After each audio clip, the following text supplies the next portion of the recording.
Hello and welcome to a tiny corner of math, interesting math problems, episode number 6.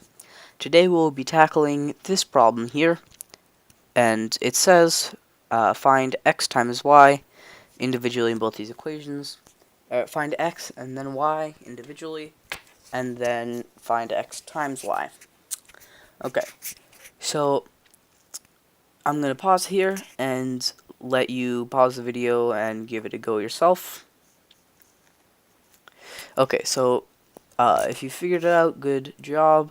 For those of you who have sort of seen through this problem, it probably wasn't very particularly difficult, but it's an interesting concept to introduce, and that is the concept of quadratic form. Okay, so what do I mean by quadratic form? We're all familiar with ax squared plus bx plus c as our being our generic quadratic. And we know we can solve that with a quadratic formula.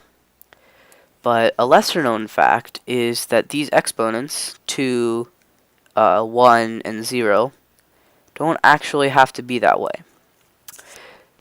It can be anything in ax to the n, bx to the n divided by 2, and then c will always be to the 0 power. So, if you have any function in this form, you can solve for x by similar methods that you would solve a quadratic, aka factoring and or the quadratic formula.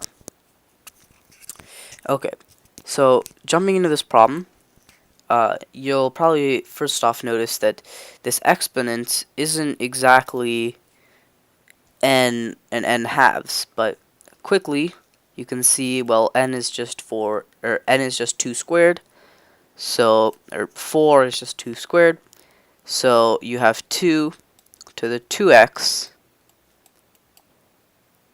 minus 2 to the x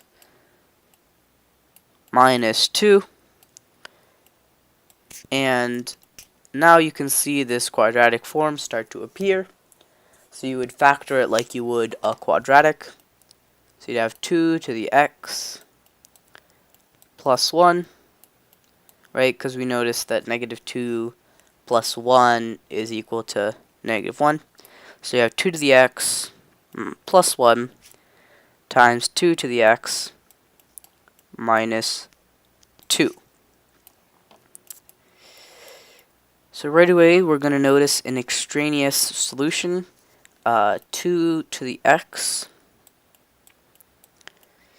is, of course, not equal to 1 at any value x. It's simply impossible.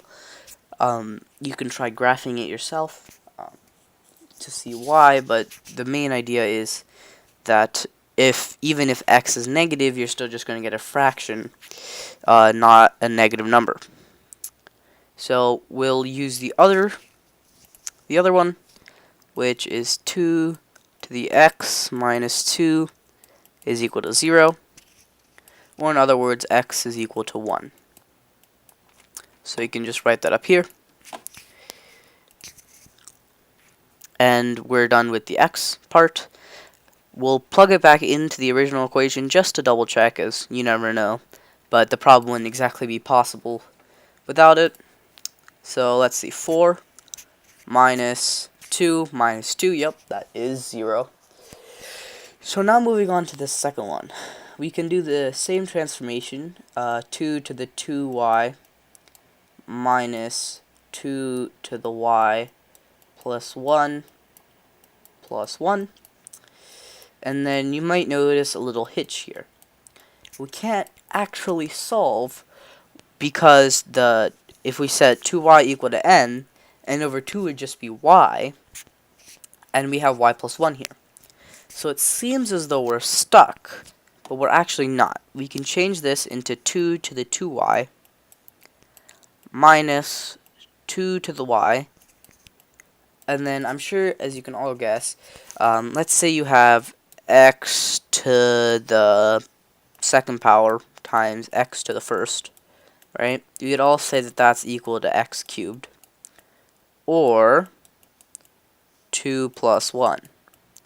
you can do a very similar concept here and split it up and simply say it's 2 to the y times 2 plus 1. And then you can notice that negative 1 plus negative 1 is a negative 2 for our exponent.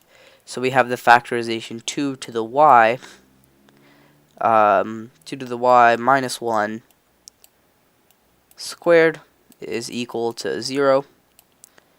So 2 to the y is equal to 1. Obviously, it's a double root, so you just set the inside equal to negative, equal to 0. And then y is equal to 0. Or in other words, x times y is 1 times 0, or 0. So for those of you who might be a little bit lost as to why I did 2 to the y, well, you can simply expand out and see that it does end up working out to that. I thought it was an interesting problem, mainly because it introduces the concept of the whole quadratic form in an interesting way, and then when you're solving for the y, you get an interesting little twist here with this y plus 1 term, which you might not know how to deal with, but you can still with a little adjustment. So that was just a tiny corner of math. See you all next time.